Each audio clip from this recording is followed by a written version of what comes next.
My name's John Webster. I'm founder of CoRoster. We used to be called Shifties when we were on that startup show. I talk about the story of my wife, who was a nurse. She'd be working night duty and fall asleep the next morning after a night shift, only to be woken again by her work on the phone trying to see if she could work an afternoon shift. And so thinking we've got to find ways of treating people better than just they're a cog in a machine or they're a number.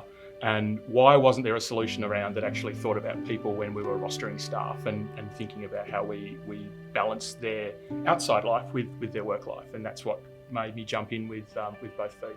The key thing I'd talk to people about who are looking at starting to found or founding a business for themselves is that everything takes a lot longer than you think it will initially. Those people who are overnight successes were probably starting their own businesses 4, 5, 6 years ago. And often now people talk about it being 10 years to an exit when you're starting a business. So often those first few years, 2, 3 years, you're still finding your feet as a founder. You might have a great idea, you might be a domain expert, but you don't know everything about everything. And so joining the dots between what customers really want, letting your software survive or your product survive first touch with clients and then reinventing itself, maybe making a few pivots. I think you've always got to be cognizant of the fact that your baby might not be as beautiful as you think it is, and you've got to be able to give bits of it away and change things as you go in order to make a product that's successful long term. And you've got to embrace the pivot. You've got to listen to what people talk about and take that challenge on and execute it.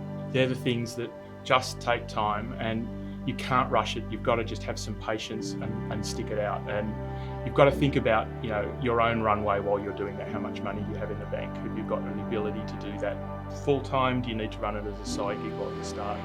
That's key to starting a successful startup and letting go. So those little successes make a big difference to your day. You get a meeting with someone who you're trying to introduce your product to, trying to put a new piece or a new bit of code or a new feature into your product, and it works. Those sort of things make a huge difference, helping people out, and your product's successful. That's the end game, and I think you can get to that with those little bits of wins along the way.